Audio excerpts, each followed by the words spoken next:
Hello, American Literature. Thank you, everybody, for logging in the class, kind of getting acclimated in the last couple of days. Be sure that you've introduced yourself in the introductions forum. I'll come back in there and kind of say hello and make connections this week. It sounds like some of you should get together and start like a board game group. I guess someday when we're not social distancing anymore. But yeah, a lot of similar hobbies and a lot of interesting folks in this class, I can tell already. So it was nice meeting you just a little bit. I would like to make a request that in your Canvas settings, you don't have to upload a picture of yourself if you don't want to have a picture of your face, but if you just have an image that represents you somehow, that would be awesome. So I'd really appreciate that in this first week is if you kind of update your settings and either a photo of yourself or something that you think is representative of you, whether that's a little Bitmoji thing or a photo of where you live, something. And by that I meant like a nature photo, I don't know. Just having a photo in that little box so we can start to identify one another beyond those like little gray, vague face shapes. So today I just wanted to kind of give an overview of the week ahead. Some weeks I will utilize short videos to deliver brief lectures about the topics or some of the readings that we'll be covering. This week is very much just kind of us getting acclimated to what the semester is going to look like. And as I told you in my introduction video, this is my first time using Canvas. It might be your first time using Canvas. You might have been used to Moodle or another system before this. And it's my first time teaching this course. So I think that these first couple of weeks were, whether you're in online classes, whether you're also in in-person classes, even in the most normal of circumstances, the first week or two is just about getting the lay of the land. And so that's what we're doing as well, making sure that everything works, that you kind of understand what things look like and feel like and what the expectations are. And I can guarantee that for all of us in a few weeks, it'll seem like we've been doing this forever and everything will seem much, I hesitate to use the word easier, but everything will seem much more familiar. So I'm going to share my screen and we're going to look at the class together. And this is the student view that I'm going to share, so it's what you see.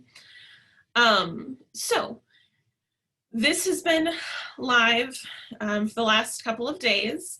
So this is where you'll find all of kind of the basic information and resources that will carry you throughout the semester.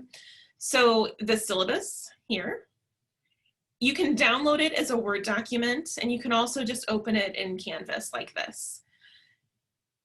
I will say that what you will use most often in this course is the text list at the end.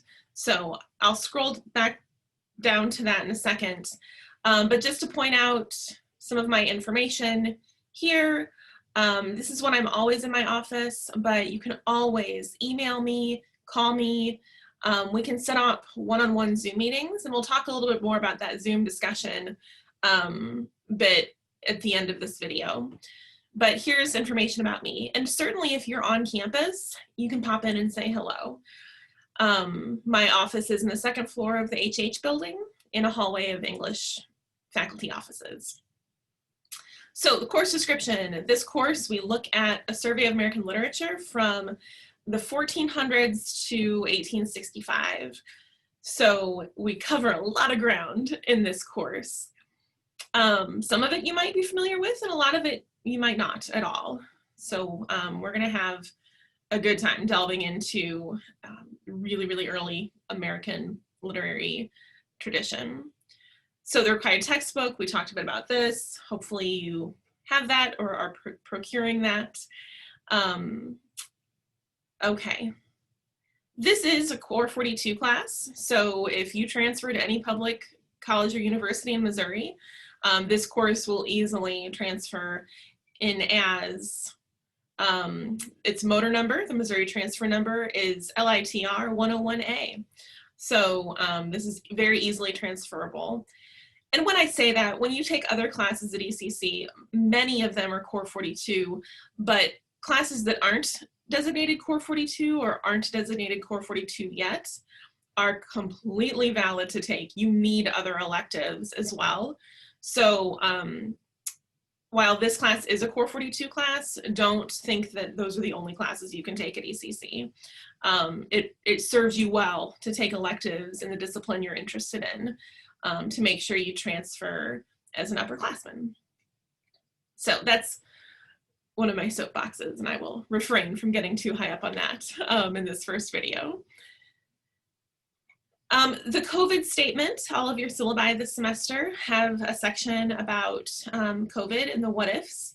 This is a fully online class, so nothing will really change if we were to have to transition to online courses. I will say that if you rely on campus for your internet connectivity, make sure that you have a plan in place in case we have to go remote.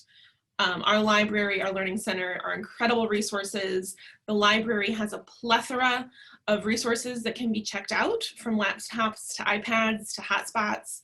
So be sure to have that kind of game plan just in case you do utilize on campus for any of those resources. If you do come on campus, you need to wear a mask.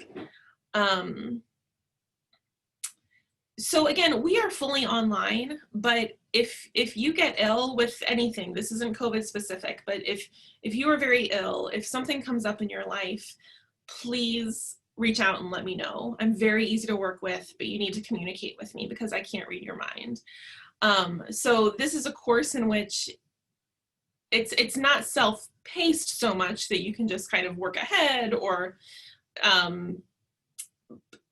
we have a weekly schedule, and I will take attendance once a week. So if you need to turn something in that week, or to be sure you've logged in that week, I do take weekly attendance. But I know it looks a little bit different than from in-person classes. But if you are ill, if something comes up, just please reach out and let me know.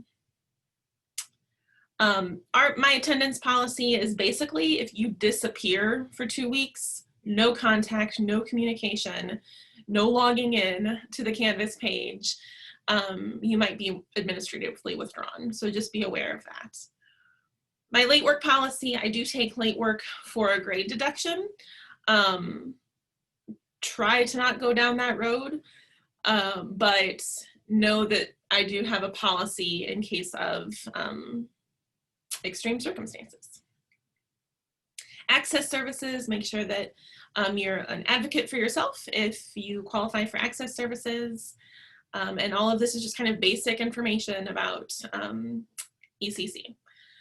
Do know, I guess, and you're probably hearing more about this, Aviso. It's a new software that we have that allows for a lot of things to happen, but your advisors, your faculty can contact you and reach out and kind of make sure that it's because we care about you, make sure that you're making progress and seeing if you need help, etc. So it's a good tool. All right, so course outline.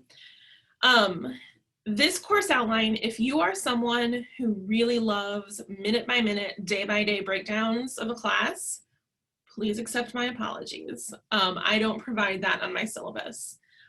However, the positive of that is that I never expect you to just kind of know that something is due because it's on the syllabus.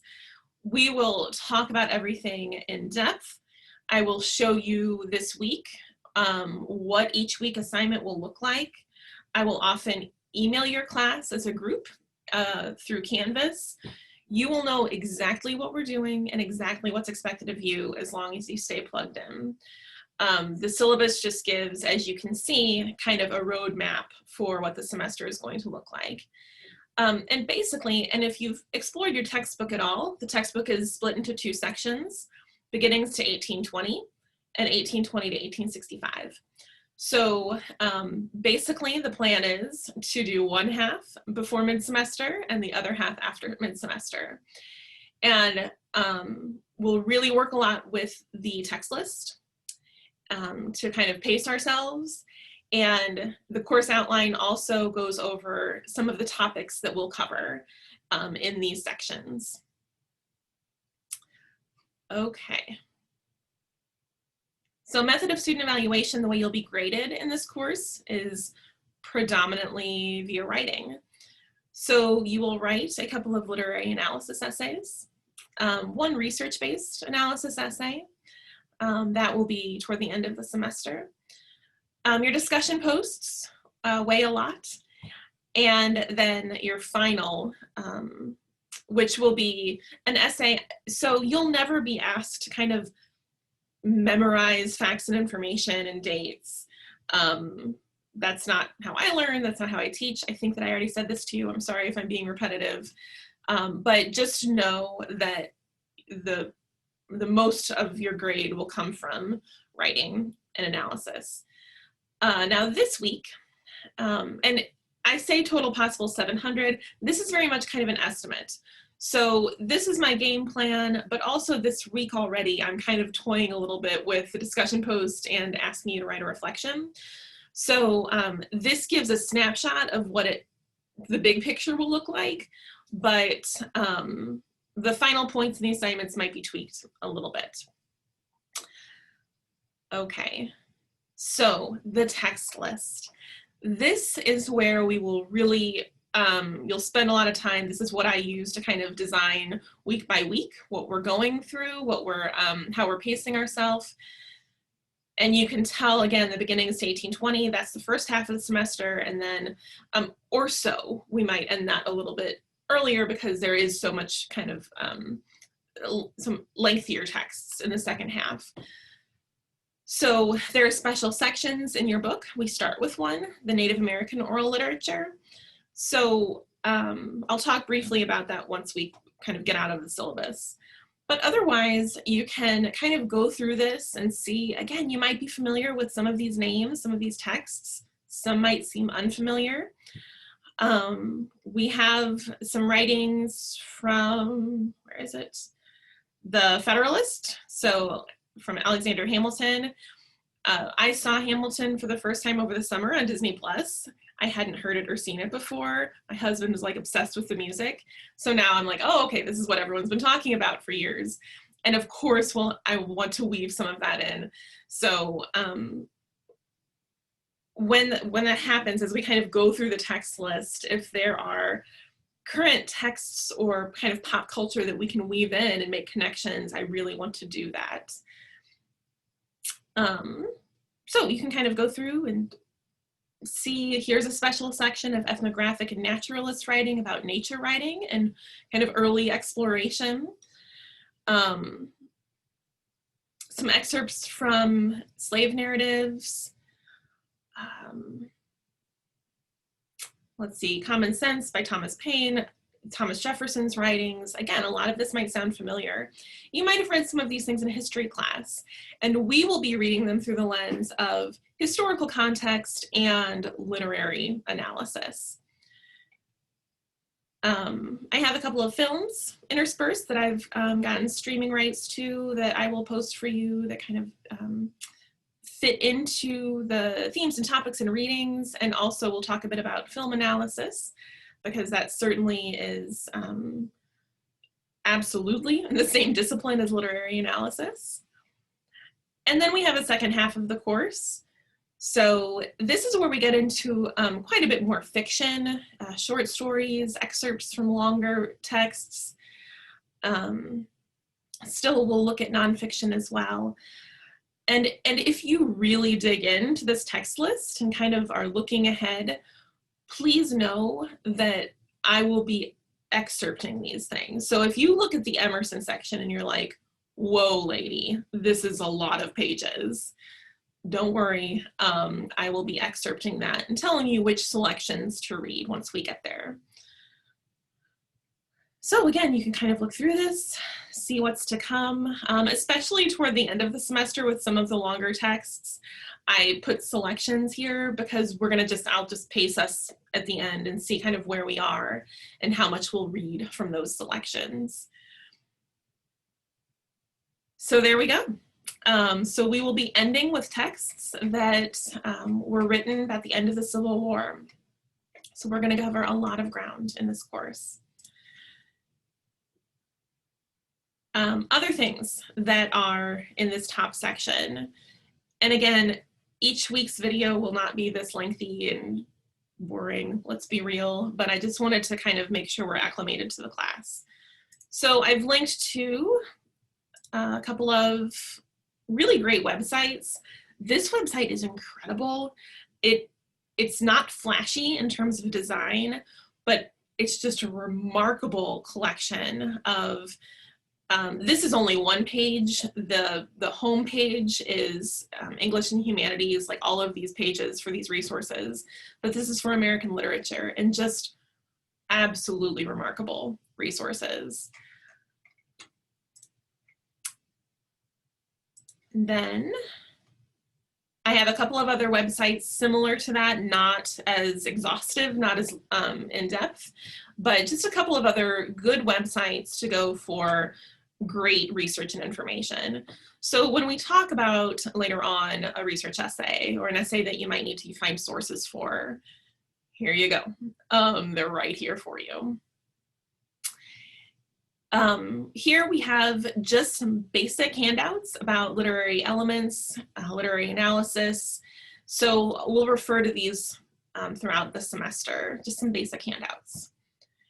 Online Writing Lab at Purdue, you might be familiar with that, just an awesome site to go for grammar, paper structure. We'll use MLA style in this class, but you might have a class that asks for APA style or Chicago style. The OWL has those pages as well. And then in a similar vein, we have an open source textbook embedded in the class called Writing for Success. And this is a handbook, just a bit more traditional of a handbook that shows you, the different chapters about sentences, punctuation, MLA style.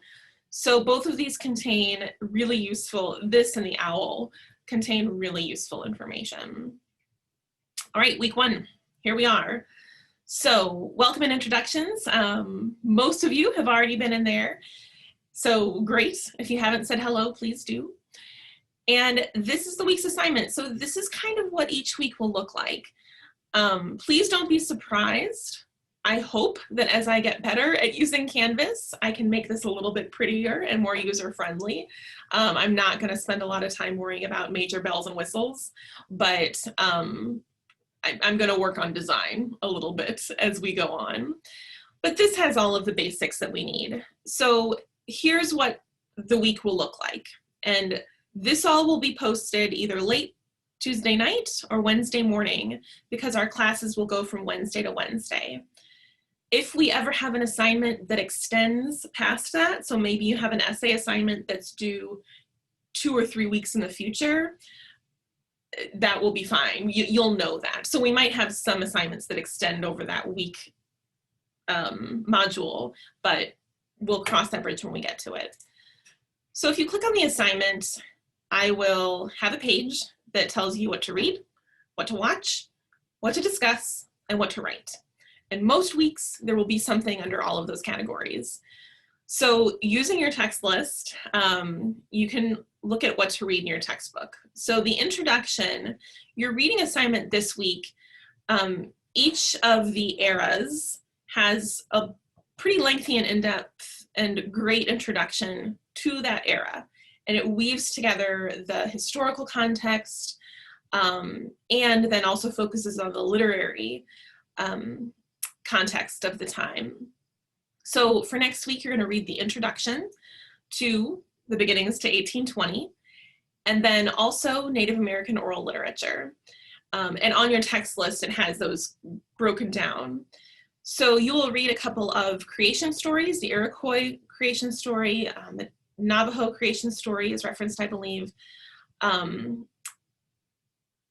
a trickster tale and a war poem and some friendship poems. Something I want you to think about as you read, so this is like the 30-second lecture in this very long, drawn-out video. Something I want you to think about is that what you will be reading in your textbook, these are kind of authentic tales like the content of the stories is authentic, but they are written and kind of written down in the 1800s or so. And it's the white man's version of these Native American tales.